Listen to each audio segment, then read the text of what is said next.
Subscribe करिए हमारे channel target UP TET CTET को और बेल आइकन को दबाइए।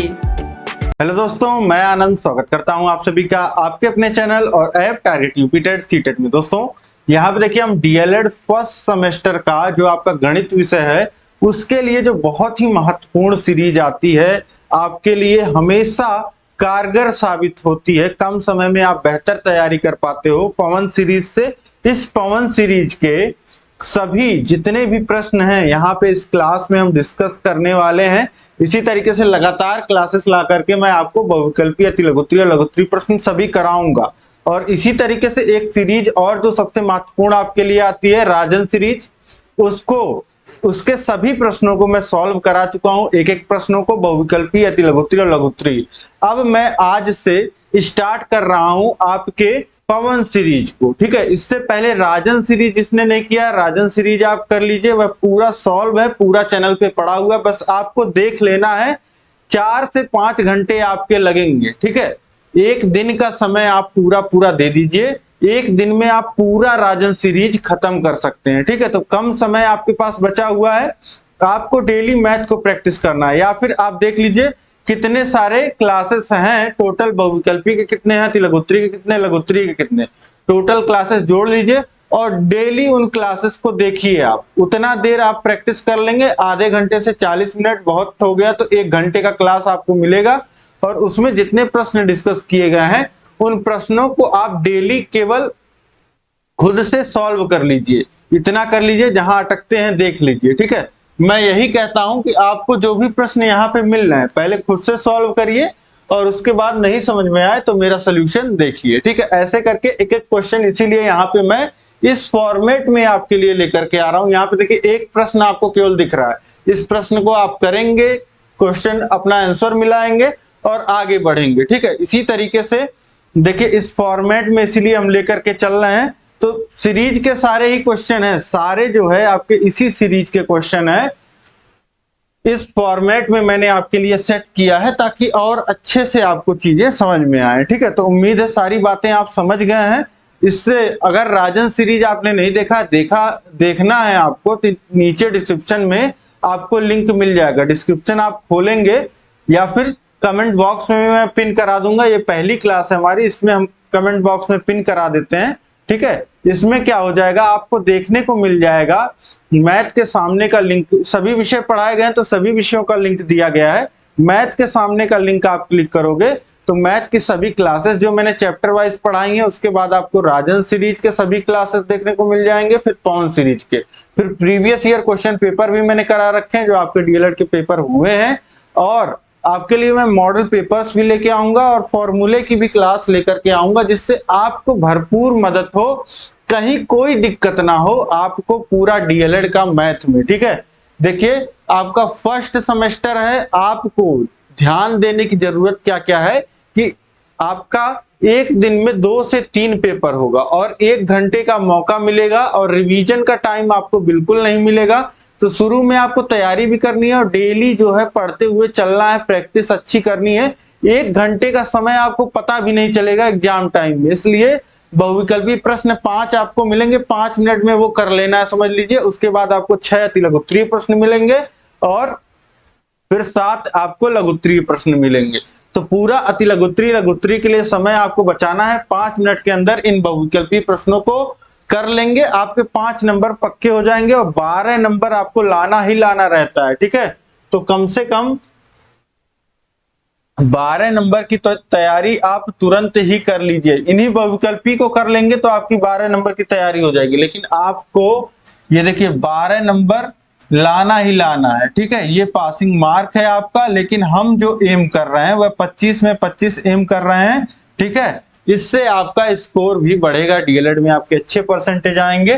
तो चलिए स्टार्ट करते हैं, कॉपी पेन ले लीजिए, बैठ जाइए, क्लास को शेयर कर दीजिए, क्लास को लाइक कर दीजिए, जिससे सभी लोग जुड़ जाएं, सभी लोग तक यह क्लास पहुंच जाए। अब 2000 ये सभी प्रश्न बहुत महत्वपूर्ण है, परीक्षा में पूछे हुए प्रश्न है। स्टार्ट करेंगे हम। देखिए प्रश्न क्या एक है, 3/4 के योज्य प्रतिलोम का गुणात्मक प्रतिलोम होगा। प्रश्न को ध्यान से पढ़िएगा, पहले बोला है कि 3/4 का जो योज्य प्रतिलोम है उसका आप गुणात्मक प्रतिलोम निकालिए। तो सबसे पहले आपको क्या निकालना पड़ेगा, 3/4 का योज्य प्रतिलोम। किसी भी संख्या का योज्य प्रतिलोम क्या होता है, किसी भी संख्या में अगर हम ऐसी संख्या को जोड़ दें और मान शून्य हो जाए तो वह जो संख्या जोड़ेंगे वह क्या कहलाएगा, योज्य प्रतिलोम। ठीक, तो 3/4 में हम क्या जोड़ दें कि इसका मान शून्य हो जाए। मान लेते हैं x जोड़ दें तो मान शून्य हो जाएगा, तो x का मान यहां से कितना आ जाएगा, x बराबर -3/4। अगर 3/4 में हम 3/4 जोड़ दें तो इसका जो मान आ जाएगा वह शून्य आ जाएगा। तो इसलिए योज्य प्रतिलोम जो हो जाएगा वह -3/4 हो जाएगा। तो 3/4 का योज्य प्रतिलोम हमने -3/4 निकाल लिया। अब इतना प्रश्न हमारा खत्म हो गया। ठीक, अब इसको भूल जाइए। अब इसके बाद फिर से पढ़िए, -3/4 का गुणात्मक प्रतिलोम होगा, -3/4 का, क्योंकि ये हमने करके हमारा उत्तर इतना आ गया, ऋण 3/4। अब ऋण 3/4 का गुणात्मक प्रतिलोम होगा। तो ऋण 3/4 का गुणात्मक प्रतिलोम अगर आपको निकालना है तो किसी भी संख्या का गुणात्मक प्रतिलोम वह संख्या होता है जिसका उसमें गुणा कर दिया जाए तो मान 1 के बराबर हो जाए। ठीक है, तो ऋण 3/4 में मान लेते हैं हम कि x का गुणा कर देंगे तो मान जो है x, क्या आप y मान लीजिए, यहां हमने x माना था तो यहां y मान लीजिए। कई लोग को कंफ्यूजन रहता है। देखिए x क्या है, x वो चीज है जो कहीं भी इस्तेमाल में हम ले लेते हैं, एक चर होता है। तो यहाँ पे हम का, खा, गा कुछ भी इस्तेमाल कर सकते हैं। ठीक है, ये तो वो अननोन है। ठीक है, अननोन है। जैसे ये समझिए आप कि किसी का नाम आपको नहीं पता होता है तो आप उसके लिए फलाने का प्रयोग कर लेते हैं। ठीक है, फलाने नाम के व्यक्ति ने। तो उसी प्रकार से ये x और y है, इनका मान आपको नहीं पता है, किसी संख्या का आपको नहीं पता है मान, तो उसके जगह x y आपने रख लिया। अब इसके बाद देखिए ऋण 3/4 गुणे इसके गुणात्मक प्रतिलोम अगर y है तो मान कितना होना चाहिए, 1 होना चाहिए। ठीक, तो यहां से y का मान अगर निकालें तो इस 4 का ऊपर गुणा होगा और ऋण 3 नीचे आएगा, और ऋण हम चाहे तो इस तरीके से भी लगा सकते हैं। ठीक है, ऋण 3 हर में था तो यहाँ पे आ जाएगा सामने की ओर, तो y बराबर हो जाएगा ऋण 4/3। और यही आपसे गुणात्मक प्रतिलोम ही पूछा है इसका। ठीक है, यही हमारा उत्तर होगा, ऋण 4/3। ये आपको, ये देखिए ऑप्शन बा में ये टाइपिंग मिस्टेक है, ऋण 4/3 यहाँ होगा हर में, आपके सीरीज में दिया भी होगा। आप ऑप्शन से एक बार देख लीजिए, सीरीज में जो ऑप्शंस दिए हैं वह कितना दिया है, ऑप्शन दिया है आपका 3/4 ऋण 4/3। हाँ बिल्कुल, ऑप्शन बा जो हो जाएगा ऋण 4/3, यह बिल्कुल सही हो जाएगा। ठीक है, तो 4 ऑप्शंस थे यहाँ पे आपके पास, 3/4 ऋण 4/3 ऋण 3/4, इनमें से कोई नहीं, तो ऑप्शन बा जो हो जाएगा यहाँ पे हमारा ऋण 4/3 जो हमने निकाला है, ये बिल्कुल सही हो जाएगा। इसके बाद हम लोग देखेंगे प्रश्न संख्या 2 है, ये 2023 में पूछा हुआ प्रश्न है डिट्टो। ठीक है, और ये सेकंड वाला भी। तो देखिए, किसी संख्या के 60% में 32 जोड़ने पर संख्या प्राप्त होती है तो वह संख्या होगी। अब बोल रहा है कोई एक संख्या का 60% में अगर 32 जोड़ दिया जा रहा है तो वह संख्या खुद प्राप्त हो जा रही है, तो वह संख्या होगी। अब माना वह संख्या, अब यहाँ पे ऐसा लिखने की जरूरत है नहीं, बहुविकल्पी प्रश्न है तो बहुत ही तेजी से करेंगे। माना वह संख्या x है तो x का 60% कितना होगा, ये होगा x गुणे 60, और प्रतिशत को क्या लिखते हैं 1/100, जहां प्रतिशत हटाते हैं। अब ये देखिए 0 से 0 कट जाएगा और ये हो जाएगा आपका 10 से भाग होगा 6 में 0.6x, इसका x का 60% हो गया 0.6x। अब इसके बाद बोल रहा है, अब जो बोल रहा है उसको आप समझिए, किसी संख्या के 60% में, तो x के 60% में अगर 32 जोड़ दिया जा रहा है तो वह संख्या, जोड़ने पर संख्या प्राप्त हो जा रही है, यानी कि इन दोनों का योग किसके बराबर है, x के बराबर है। ठीक, अब यहां से ये एक समीकरण आपको मिल गया, इसी से आप x का मान निकाल लीजिए। देखिए इधर 32 है 0.6 को उधर भेजेंगे तो x में से घटेगा 0.6x।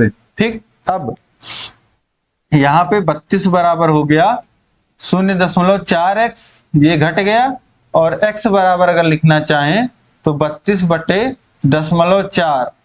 अब देखिए ऊपर नीचे 10 से गुणा कर दीजिए तो ये हो जाएगा आपका 320, ऊपर हो जाएगा 320, नीचे हो जाएगा 4, 4 से 32 को काटेंगे 8 बार में और 0, 80। जो मान आ जाएगा, जो संख्या आ जाएगी वह आ जाएगा 80। यहाँ पे देखिए कहाँ दिया है, ऑप्शन आ में दिया है 80, तो ऑप्शन आ बिल्कुल सही हो जाएगा 80। ठीक है, तो आप अपना उत्तर करते रहिए, कमेंट करते रहिए। इसके बाद हम लोग देखेंगे नेक्स्ट क्वेश्चन। ये भी आपका 2023 में पूछा हुआ प्रश्न है, पिछले पेपर का जो लास्ट पेपर हुआ था उसी के आपके ये क्वेश्चन है। देखिए 455 में पहले 5 तथा दूसरे 5 के स्थानीय मान के अंतर, स्थानीय मान के अंतर एवं योगफल का गुणनफल ज्ञात कीजिए। अंतर क्या है और योगफल क्या है, इन दोनों का आपको गुणनफल ज्ञात करना। देखिए यहाँ पे कुछ प्रश्न आपको ऐसे देखने को मिल रहे हैं जिसकी भाषा को आपको बहुत अच्छे से पढ़ने की आवश्यकता है। अगर आप क्वेश्चन को अच्छे से नहीं पढ़ोगे तो प्रश्न को आप गलत समझ लोगे और गलत उत्तर निकाल दोगे। यहाँ पे समझिए 455, सबसे पहले आपसे क्या कह रहा है कि 455 में 5, 455 में पहले 5 तथा दूसरे 5 के स्थानीय मान में क्या अंतर है और उसका क्या योगफल है। ठीक, उसका गुणनफल आप ज्ञात कीजिए। देखिए यहाँ पे 455 में आपको 2 5 दिख रहे हैं, अब बोल रहा कि पहले 5 और दूसरे 5 का स्थानीय मान निकाल लीजिए। स्थानीय मान जो आ रहा है इन दोनों का, उन दोनों स्थानीय मान का आप अंतर निकालिए, योगफल निकालिए, और अंतर और योगफल जो आए उसका गुणनफल आप बताइए। तो स्थानीय मान 5 का क्या हो जाएगा, 5 इकाई के स्थान पे है तो 5 और इकाई का स्थान, इसका स्थानीय मान 1, तो ये हो जाएगा पूरा है, इसका जो मान हो जाएगा स्थानीय वह 1, यहाँ पे 5 आ गया। अब इसका स्थानीय मान निकालेंगे तो ये इकाई के स्थान पे है तो 1 से गुणा हुआ, दहाई के स्थान पे है तो इसके मान में 10 से गुणा हो जाएगा तो ये आ जाएगा 50।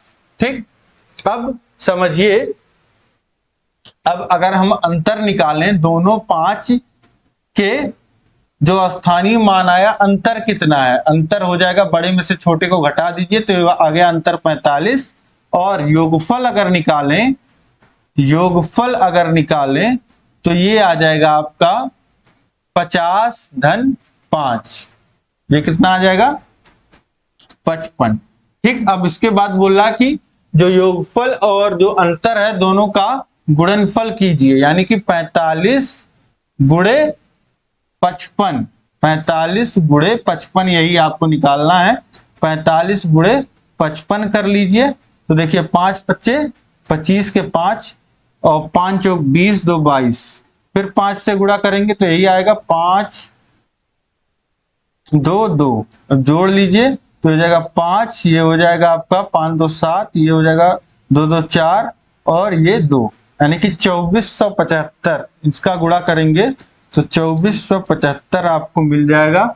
आप ऑप्शंस में देखिए तो ऑप्शन सा में दिया गया 2475, ऑप्शन सा जो हो जाएगा ये बिल्कुल सही हो जाएगा। अब इस प्रश्न को आप समझ पा रहे होंगे, इसकी भाषा को समझने का जरूरत है आपको। इसमें स्थानीय मान आपको पता होना चाहिए कैसे निकालते हैं, और फिर भाषा को अगर आप समझ गए तो निकाल लेंगे। इजी है लेकिन थोड़ा सा 2 स्टेप आपको करना पड़ रहा है, तो ऑप्शन सा जो हो जाएगा यहाँ पे ये बिल्कुल सही हो जाएगा। कितने लोगों ने सही किया कमेंट करके बताइए। इसके बाद देखिए प्रश्न क्या 4 है, संख्या 0 शून्य का रोमन अंक होता है। 2023 में पूछा हुआ प्रश्न है, ओ होता है, जेड होता है, एस होता है, या इनमें से कोई नहीं। तो रोमन संख्या में 0। अब देखिए रोमन जो भाषा है वह पुरानी भाषा है और इन्होंने गिनती के लिए अपने अकॉर्डिंग जो है एक को गिनना था तो आई रख दिया, और फिर उसके बाद इसी तरीके से इनका जो है इवॉल्व हुआ। लेकिन 0 का ज्ञान तो किसी को था ही नहीं। 0 का ज्ञान भारत के पास था, आर्यभट्ट के पास था। आर्यभट्ट जी ने जीरो के बारे में विश्व को बताया, तब लोगों को ज्ञान हुआ कि हाँ जीरो भी कोई चीज होती है। तो इसीलिए इनके में रोमन अंक में जीरो डिफाइंड ही नहीं है, जीरो का कोई सिंबल होता ही नहीं है, कोई न्यूमेरिकल यहाँ पे इन्होंने दर्शाया ही नहीं है। तो ऑप्शन दा जो हो जाएगा इनमें से कोई नहीं, यह बिल्कुल सही हो जाएगा। इसके बाद देखिए प्रश्न क्या 5 है, 25 धन 3/100 धन 4/1000 का मान होगा। अब देखिए 25 धन 3/100 लिखा है, 100 से भाग होगा 3 में, तो 2 स्थान पे दशमलव लग जाएगा, तो ये हो जाएगा 0.03। फिर धन, अब 1000 से भाग होगा तो ये हो जाएगा 0. कितने स्थान पे दशमलव लगेगा, 3 स्थान पे, तो 0.04 हो जाएगा। इसके बाद अब इसको जोड़ लीजिए तो हो जाएगा 25.03 और 4 जुड़ेगा, तो ये 3 स्थान तक जाएगा। ठीक है, यहां चाहिए आपको तो 0 बढ़ा लीजिएगा, आसानी से आप जोड़ लोगे तो इसका मान हो गया 25.034। ऑप्शन सा जो हो जाएगा यहाँ पे, ये बिल्कुल सही हो जाएगा। इसके बाद देखिए प्रश्न क्या 6 है, रोमन अंक में किस संकेत की पुनरावृत्ति, पुनरावृत्ति मतलब क्या, रिपीटिशन नहीं होता है, नहीं होता है। किस संकेत की पुनरावृत्ति नहीं होती है। ठीक है, मतलब कि किसी कोई संकेत आ गया तो उसके बाद फिर वह संकेत नहीं लिखा जाता है। जैसे किन संकेतों की पुनरावृत्ति नहीं होती है, तो VLD, कहीं पे अगर L आ गया तो फिर L नहीं लिखा जाता है। ठीक है, ये केवल एक बार अगर कहीं पे L आ गया तो एक ही बार L जो है वह लिखा जाएगा। और L का मतलब क्या होता है, 50। ठीक है, 50 को दर्शाने के लिए L का उपयोग होता है। और आपको पता है कि 100 जो दर्शाना होता है, 100 जब दर्शाना होता है तो C लिखा जाता है। ठीक है, 100 दर्शाने के लिए C लिखा जाता है, ना कि 2 बार L लिख दिया जाए। ठीक है, 50 धन 50, जैसा कि इसमें होता है 20 लिखने के लिए x लिखा जाता है, 10 धन 10, लेकिन 100 लिखने के लिए L नहीं लिखा जाता है। ठीक है, तो इस तरीके से यहाँ पे ऑप्शन दा जो हो जाएगा L, यह सही हो जाएगा। इसकी पुनरावृत्ति, इसका रिपीटिशन नहीं होता है। इसके बाद देखिए प्रश्न क्या 7 है, संख्या 70,560 में 5 और 6 के स्थानीय मानों का गुणनफल होगा। अब ये 70,560 में 5 और 6 के स्थानीय मानों का गुणनफल, 6 का स्थानीय मान क्या होगा, 6 दहाई के स्थान पे है तो 6 गुणे 10, ये हो जाएगा 60, और 5 जो है वह सैकड़े के स्थान पे है तो 5 में 100 से गुणा होगा तो 500 हो जाएगा। ठीक, अब स्थानीय मानों के गुणनफल क्या होंगे, तो स्थानीय मान जो है 60 और 500 है, तो पूछ रहा है कि 500 और 60 का गुणनफल कितना होगा। तो देखिए 5 छक 30 और 2 जीरो यहाँ, 1 जीरो यहाँ, 3 जीरो और बढ़ा लीजिए तो ये हो जाएगा आपका 30,000। यहाँ पे ऑप्शन सा में देखिए 30,000 दिया गया है, तो ऑप्शन सा आपका सही हो जाएगा 30,000। इसके बाद देखिए प्रश्न क्या 8 है, 0.5 का 4% कितना है। 0.5 का 4%, यही तो लिखा है। अब यही आप भी यहाँ लिख लीजिए, और का मतलब क्या होता है, गुणा होता है, तो गुणा कर दीजिए। और 4 और प्रतिशत का मतलब प्रतिशत का चिन्ह हटाते हैं तो 1/100 से गुणा कर देते हैं, यही हो जाएगा। अब इसी को कैलकुलेट कर लीजिए, आपको वैल्यू मिल जाएगी। देखिए 0.5 का गुणा 4 में होगा तो 5 चौक 20 होता है, और एक स्थान पे दशमलव लगेगा, तो ये इसका मान कितना आ गया, 2 आ गया। ठीक, गुणे 1/100। अब 2/100 इसको लिखा जा सकता है, 2 को गुणा 1 में हो गया, और ये हो गया 2/100। फिर 100 से भाग होगा तो 2 स्थान पे दशमलव लगेगा, तो ये हो जाएगा 0.02। ठीक है, 2 में भाग हो रहा है और 100 में कितने जीरो हैं, 2, तो 2 स्थान पे दशमलव लगेगा, तो 2 लिखिए, उसके आगे जीरो और फिर दशमलव लगा दिए, 1 जीरो यहाँ रहेगा ही, तो ये हो गया 0.02। ठीक, तो इस तरीके से यहाँ पे ऑप्शन बा जो हो जाएगा 0.02, यह सही हो जाएगा। 2022 में पूछा हुआ प्रश्न है। इसके बाद देखिए प्रश्न क्या 9 है, 2 संख्याओं का मासा 35 है और लासा 525 है, उनमें से एक संख्या 175 है तो दूसरी संख्या होगी। अब बिल्कुल लासा मासा आपने पढ़ा, ये एक फॉर्मूला होता है लासा मासा में कि पहली संख्या जो होती है, पहली संख्या गुणे दूसरी संख्या, ठीक है, ये दोनों संख्याओं का जो गुणनफल होता है यह इन्हीं दोनों संख्याओं के मासा और लासा के गुणनफल के बराबर होता है। मासा और लासा का गुणनफल ले लिया जाए तो यह बराबर होगा दोनों संख्याओं के गुणनफल के बराबर। तो यहाँ पे देखिए आपको एक संख्या 175 दिया है तो 175 रख लीजिए। दूसरी संख्या आपको नहीं पता तो दूसरी संख्या की जगह दूसरी संख्या इसी तरह लिख दीजिए, या एक्स वाई कुछ भी लिख सकते हैं। और मासा आपको दिया गया है 35 और लासा आपको दिया गया है 525। तो ये आपको फॉर्मूला पता है, फॉर्मूले में आपने वैल्यूज रख दी। अब दूसरी संख्या आप निकाल लीजिए। दूसरी संख्या बराबर हो जाएगा 175 को उधर भेजेंगे तो हो जाएगा 35 गुणे 525 बटे 175। अब देखिए 175 दूनी आपका होता है 350 और तिया होता है 525। 175 तिया 525 तो ये हो जाएगा 35 गुणे 3। और इसका जो मान आ जाएगा वह कितना आ जाएगा, 105 आ जाएगा। इसकी जो वैल्यू आ जाएगी 105 आ जाएगी, जो कि ऑप्शन दा में दिया गया है। ऑप्शन दा बिल्कुल सही हो जाएगा, 105 आ जाएगा आपकी दूसरी संख्या। तो बिल्कुल फॉर्मूले बेस्ड में था ये क्वेश्चन, फॉर्मूले पे आप सॉल्व कर सकते हैं। इसके बाद देखिए प्रश्न क्या 10 है, यदि x - 2 बराबर 1 है तो 3x² + 5x + 2 का मान होगा। अब बोल रहा है कि x - 2 बराबर 1 है तो x की वैल्यू आप निकाल लीजिए। तो ये हो जाएगा x बराबर 1 और ऋण 2 उधर जाएगा तो धन 2 हो जाएगा, यानी x की वैल्यू 1 धन 2 3 हो जाएगा। x का मान हमने 3 निकाल लिया। अब वैल्यू किसका पूछ रहा है, वैल्यू पूछ रहा है 3x² + 5x + 2 की। अब यहाँ पे x का मान रख दीजिए तो 3 गुणे 3 का स्क्वायर, जहां पे x है वहां 3 आ गया तो x का स्क्वायर की जगह 3 का स्क्वायर हो गया 5 गुणे 3 धन 2। अब देखिए 3 त्रिक का 9 और 9 त्रिक 27, ये वैल्यू आ गई 27, ये आ गई 15, ये आ गई 2। अब इसके बाद जोड़ लीजिए तो 27 और धन 17, 7 7 14 हासिल लगा 1 और 3 1 4 44, वैल्यू आ गई 44। यहाँ पे वैल्यू जो आ गई वह आ गई 44, ऑप्शन बा में दिया गया है, यह बिल्कुल सही हो जाएगा। इसके बाद देखिए प्रश्न संख्या 11 है, किसी संख्या में 6 का स्थानीय मान सबसे अधिक है। किस संख्या में 6 का स्थानीय मान सबसे अधिक है, तो 6 में देखते हैं कहां पे किसका। अब दशमलव के बाद जैसे इकाई के स्थान पे 1 से गुणा होता है, दहाई के स्थान पे जब कोई संख्या होती है 10 से, और सैकड़े के स्थान पे 100 से, उसी तरीके से दशमलव के बाद कोई संख्या आ रही है, जैसे 6 की बात किया जा रहा है, यहाँ पे देखिए 6 यहाँ है, फिर यहाँ है, यहाँ है, यहाँ है, हर जगह दशमलव के बाद है। तो दशमलव के बाद क्या होता है, दशमलव के बाद पहले स्थान पे 1/10 से गुणा होता है, दूसरे स्थान पे 1/100 से, तीसरे स्थान पे 1/1000 से।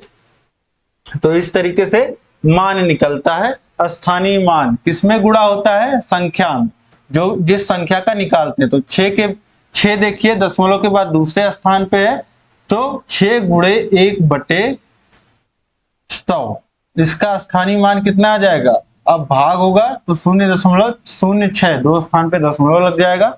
यहाँ पे देखिए 6 गुणे 1/, देखिए तीसरे स्थान पे है तो 1 के आगे 3 जीरो, 0.006 इसका मान आ जाएगा। इसका मान देखिए पहले स्थान पे तो 6 गुणे 1/10, तो ये कितना आ जाएगा 0.6 आ जाएगा इसका मान। और इसका मान देखिए 6 गुणे 1/100, ये देखिए 0.06। अब ये स्थानीय मान आपको निकल गए। अब यहाँ पे आपको बड़ी संख्या खोजनी है, सबसे बड़ा सबसे अधिक स्थानीय मान किसका है, किन संख्या का है। तो ये देखिए 0.06 बराबर है दो संख्याओं का, और ये है 0.006 और ये है 0.6। तो सबसे बड़ा कौन सा होगा, दशमलव के बाद ये तुरंत 6 आ रहा है तो ये सबसे बड़ी संख्या होगी और यहाँ पे ऑप्शन सा जो हो जाएगा ये बिल्कुल सही हो जाएगा। 144.611 में ये जो मान है 6 का स्थानीय मान वह सबसे अधिक है। ऑप्शन सा आपका सही हो जाएगा। इसके बाद देखिए प्रश्न संख्या 12 है 3/5 धन ऋण 2/5 का मान होगा। 3/5 धन ऋण 2/5 यही आपसे पूछ रहा है। तो देखिए हर समान है तो सीधे सीधे जोड़ लीजिए, पूरे के बटे 5 हो जाएगा, ये 3 धन ऋण 2 हो जाएगा, तो ये ऋण 2 हो जाएगा, यानी कि मान कितना आ जाएगा 1/5। वैल्यू जो आ गई ऑप्शन आ 1/5, ये बिल्कुल सही हो जाएगा। अब इसके बाद देखिए प्रश्न संख्या 13 है 2480 का कितने प्रतिशत होगा। 2480 का, अब किसी का कंपैरिजन हमको करना है किसी संख्या से, किसी संख्या का दूसरे संख्या का हमको देखना है कि यह कितना भाग है। तो जो जिस संख्या से कंपैरिजन हो रहा होगा, ठीक है, जैसे 2480 का, तो इस 80 से कंपैरिजन हो रहा है। 2480 का कितने प्रतिशत होगा, तो 80 को हर में रख दीजिए, इसके बाद 24 को अंश में रख दीजिए, तो ये हो जाएगा, ये आपका जो भिन्न बना यह दर्शा रहा है 24/80, यानी कि ये दर्शा रहा है कि 80 में से 24 भाग है। यह भिन्न का जो मान बन रहा है वह 80 में 24 का वैल्यू दिखा रहा है। ठीक है, 24/80 मतलब कि ये 80 का 24 भाग है। ठीक है, 80 का ये 24 भाग है। इसकी जो वैल्यू है, अगर 80 चीजें हैं आपके पास, कोई 80 चीज है तो उसमें से 24 पार्ट आपके पास है, ये दर्शा रहा है। ठीक, अब बोल रहा है कितने प्रतिशत है, 24 80 का कितने प्रतिशत है, तो यह निकालने के लिए प्रतिशत, इसको प्रतिशत में कन्वर्ट करने के लिए 100 से गुणा कर दीजिए और प्रतिशत चिन्ह लगा दीजिए। किसी भी संख्या को, भिन्न को प्रतिशत में बदलना है तो 100 से गुणा करिए, प्रतिशत चिन्ह लगा दीजिए, ये हो जाता है, यही आपको प्रतिशत दे देगा। अब यहाँ पे आपको बस कैलकुलेट करना है। देखिए शून्य से शून्य काट देंगे, ये हर में है, ये अंश में है, कट गया। अब 8 त्रिक 24, 3 बार में कट जाएगा, ऊपर बचा 3 गुणे 10, नीचे बचा 1, तो नीचे तो हर एक रहता ही है, तो 3 गुणे 10 यानी कि 30% हो जाएगा यह। ठीक है, 80 का 10% 8 होता है, 8 तिया 24, तो 30% सीधा सीधा आपको दिख रहा है, ऑप्शन बा में दिया गया है, ऑप्शन बा आपका सही हो जाएगा। ठीक है, ये तो मैंने आपको समझाने के लिए बताया, जिन लोग को आता होगा वो तुरंत देखते ही कैलकुलेट कर लेंगे। इसके बाद देखिए प्रश्न संख्या 14 है, और आपको नहीं आता रहा होगा, आ गया, इससे अच्छी बात कोई हो ही नहीं सकती। तो देखिए 8a - 3b, ब्रैकेट खोल दीजिए, प्लस का चिन्ह है, कोई चिन्ह परिवर्तन होगा भी नहीं इसमें, तो आपको कुछ सोचने की ही आवश्यकता नहीं है। तो 8a - 3b, यहाँ पे देखिए -3b है, +3b है, दोनों आपस में 0, 8a 3a 11a हो जाएंगे। यहाँ पे 11a देखिए कहाँ दिया गया है, ऑप्शन सा में दिया गया है, ऑप्शन सा आपका बिल्कुल सही हो जाएगा। बहुत ही आसान प्रश्न। इसके बाद हम लोग देखते हैं प्रश्न संख्या 15, देखिए 13 की अनुवर्ती प्राकृतिक संख्या। 13 एक प्राकृतिक संख्या है, गिनती में आप इस्तेमाल करते हैं, और इसकी अनुवर्ती प्राकृतिक संख्या, अनुवर्ती लिखा रहे, उत्तरवर्ती लिखा रहे, तो किसी भी संख्या के बाद आने वाली संख्या का पूछा जा रहा है। ठीक है, 13 की अनुवर्ती संख्या मतलब 13 के जस्ट बाद कौन सी प्राकृतिक संख्या आता है यह पूछ रहा है। यह निकालने के लिए आप 13 में एक जोड़ दीजिए, आपको मिल जाएगा 14। 13 की अनुवर्ती संख्या या उत्तरवर्ती संख्या लिखा रहे, ठीक है, तो वो हो जाएगा आपका 14।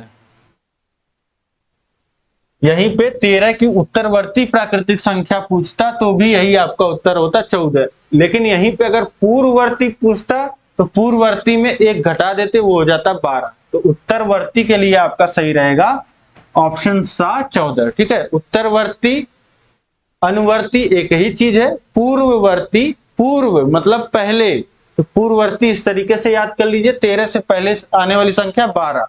तो एक ही प्रश्न में आपके 3 चीजें आप सीख गए। इसके बाद देखिए प्रश्न क्या 16 है, दो संख्याओं का मासा 16, उनका गुणनफल 6400 है, तो उनका लासा ज्ञात कीजिए। बहुत ही सरल प्रश्न, आपने फॉर्मूला देखा कि दो संख्याओं का जो गुणनफल होता है, मतलब पहली संख्या गुणे दूसरी संख्या जो होता है वह बराबर होता है दोनों संख्याओं के लासा गुणे मासा के बराबर।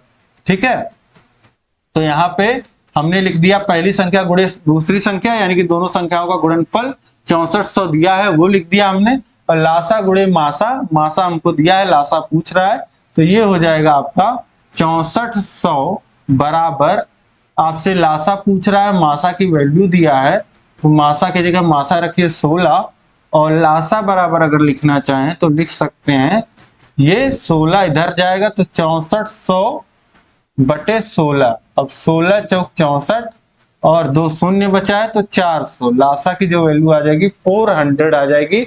ऑप्शन आ में दिया गया है 400, 400, ये बिल्कुल सही हो जाएगा, बिल्कुल फॉर्मूले पे। इससे पहले ही इसी क्लास में हमने देखा ये प्रश्न, फॉर्मूला आपने देखा, इसी तरीके से आसानी से बस वैल्यू पुट करना है, कैलकुलेट करना है, 400 आपका उत्तर आ गया।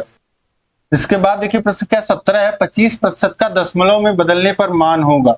25% को दशमलव में बदलना है, तो मैंने आपको बताया कि कहीं अगर प्रतिशत चिन्ह लगाना है तो 100 से गुणा करिए और प्रतिशत चिन्ह उसके बगल में लगा दीजिए, तो उसका उल्टा क्या होगा, प्रतिशत चिन्ह अगर हटाना है तो 1/100 से गुणा होगा और प्रतिशत चिन्ह हट जाएगा, 1/100 से गुणा कर दीजिए, तो ये हो जाएगा 25/100, और 25 में 100 से भाग होगा तो 2 स्थान पे दशमलव लगेगा, तो ये हो जाएगा 0.25, जो कि ऑप्शन बा में आपको दिया गया है। ऑप्शन बा जो हो जाएगा 0.25, यह बिल्कुल सही हो जाएगा। इसके बाद देखिए प्रश्न क्या 18 है, a plus B into A minus B का मान होगा। ये तो पूरी सर्वसमीका है, A square minus B square, ये आपका सर्वसमीका होता है, एक ब्रैकेट में a प्लस बी, दूसरे ब्रैकेट में a माइनस बी।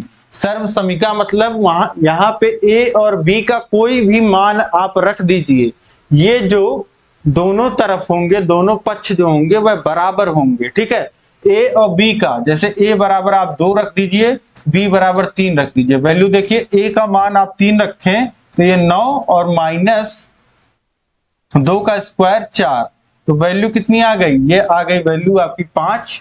ठीक, इसी तरीके से यहां देखिए ये a की वैल्यू 2 है और a की वैल्यू 3 है, तो 3 धन b 2 और यहाँ पे 3 माइनस 1, ये कितना हो जाएगा, और ये हो जाएगा आपका 3 धन 2 5 गुणे 1, यानी कि 5 बराबर 5 आपको मिल जाएगा। तो मैं आपको बता रहा हूं कि सर्वसमीका जो होती है, इसमें सर्वसमीकाओं में जो a और b है इसका मान कुछ भी रखिए, दोनों पक्षों का मान बराबर आता है, और ये a square minus B square बराबर होता है a plus B into A minus B, जो यहाँ पे दिया है, तो ये हो जाएगा आपका ऑप्शन बा, a square minus B square, option बा जो हो जाएगा यह सही हो जाएगा। इसके बाद हम लोग देखेंगे प्रश्न क्या 19 है, 3/2 का गुणात्मक प्रतिलोम है। 3/2 का गुणात्मक प्रतिलोम, किसी संख्या का गुणात्मक प्रतिलोम निकालना है, तो दोनों का जो मान होना चाहिए गुणा करने के बाद वो 1 आना चाहिए। तो 3/2 में किसका गुणा कर दें मान 1 आ जाए, ऋण 3/2 का,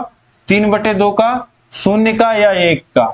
तो यहाँ पे देखिए गुणात्मक प्रतिलोम पूछ रहा है, तो इसका जो गुणात्मक प्रतिलोम हो जाएगा वह हो जाएगा x बराबर 2/3। ठीक है, 2/3 से अगर इसमें गुणा कर देंगे आप, तो आपको जो मान मिल जाएगा वह 1 मिल जाएगा। यहाँ ऑप्शन सा में आपको 2/3 दिया है, यहाँ पे लिखने में गलती हुई है, 2/3 ऑप्शन सा में आपको दिया है, आपके सीरीज में ऑप्शन सा जो हो जाएगा ऐसे ही हो जाएगा 2/3। इसके बाद देखिए प्रश्न क्या 20 है, 4 का 3% है। 4 का 3 कितना प्रतिशत है, ये आपसे पूछना चाह रहा है। ठीक है, 4 का 3 कितना प्रतिशत है, 4 का यानी कि 4 को बटे में रखिए, 3 कितना प्रतिशत है, अब प्रतिशत में बदलने के लिए 100 और प्रतिशत चिन्ह, 4 का 3 कितना प्रतिशत है, तो 4 से कंपैरिजन हो रहा है, तो 3 को अंश में रखेंगे, 4 को हर में रखेंगे, और प्रतिशत में बदलना है तो 100 से गुणा करेंगे, प्रतिशत चिन्ह लगा देंगे। अब देखिए 4 से 100 को काटिए तो 25 बार में कट जाएगा, और 3 गुणे 25 होगा तो हो जाएगा 75% आपका उत्तर हो जाएगा। ऑप्शन दा में दिया गया है 75, ये बिल्कुल सही हो जाएगा। इसके बाद देखिए प्रश्न क्या 21 है, a माइनस ब्रैकेट में b माइनस 2a को सरल करने पे प्राप्त होगा। अब ब्रैकेट खोल लीजिए तो ये हो जाएगा माइनस बी प्लस 2a। तो यहाँ पे जोड़ कर लीजिए, a और 2a 3a हो जाएंगे और ये माइनस बी, यही आपका उत्तर हो जाएगा 3a minus B. 3a minus B option आ में दिया गया है, 3a माइनस बी बिल्कुल सही हो जाएगा। ठीक है, सही कर पा रहे होंगे आप।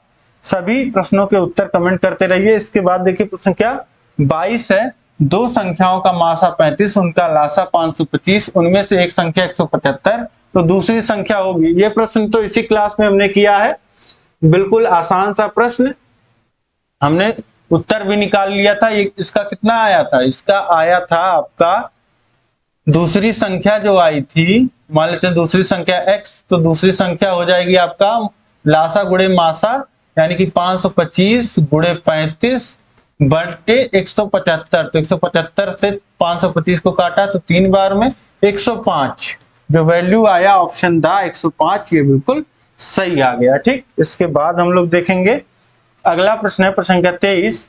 किस संख्या में 5 का स्थानीय मान सबसे अधिक है? यहाँ पे देखिए इस संख्या में 5 यहाँ आ रहा है, इसका यहाँ आ रहा है, इसका यहाँ आ रहा है, इसका यहाँ आ रहा है।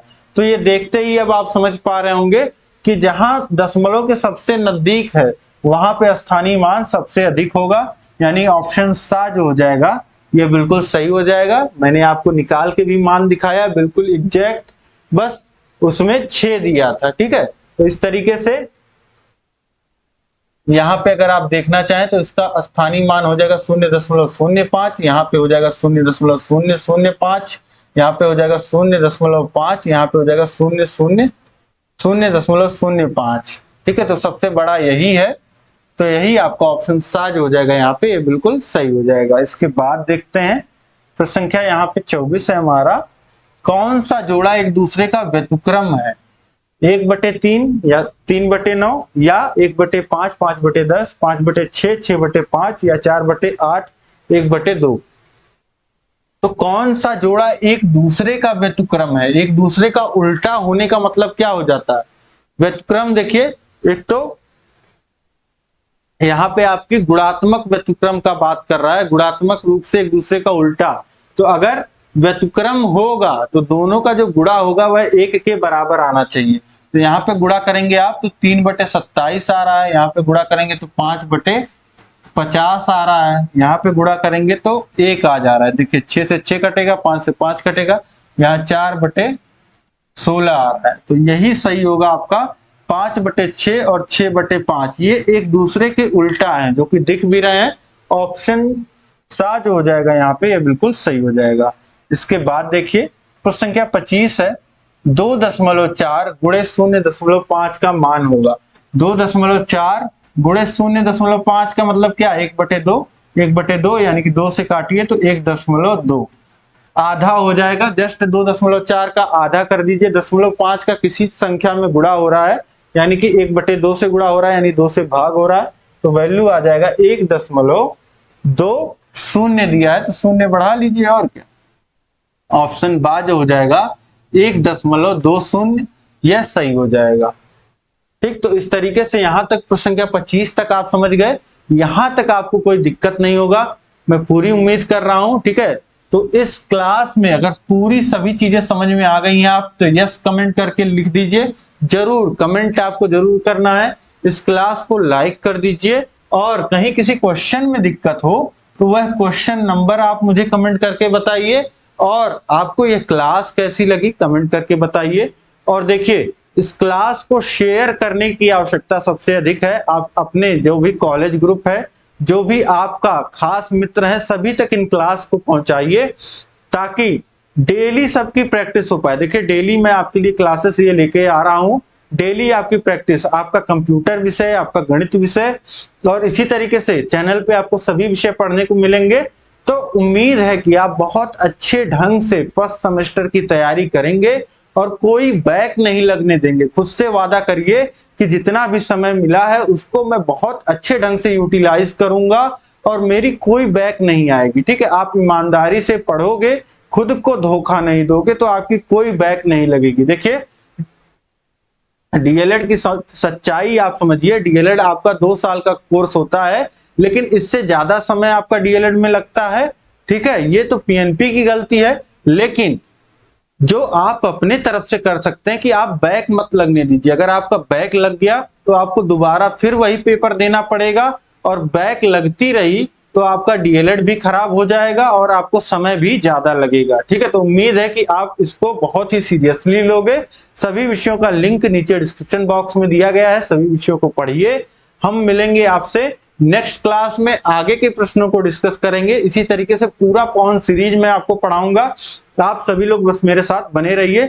डेली शाम को आपको चैनल पे क्लास मिलती है 6, 7, 8 बजे, तो आप चेक कर लिया करिए 6, 7, 8 बजे।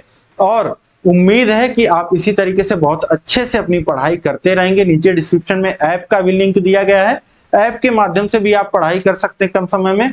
तो मिलते हैं हम लोग नेक्स्ट क्लास में। जय हिंद, जय भारत।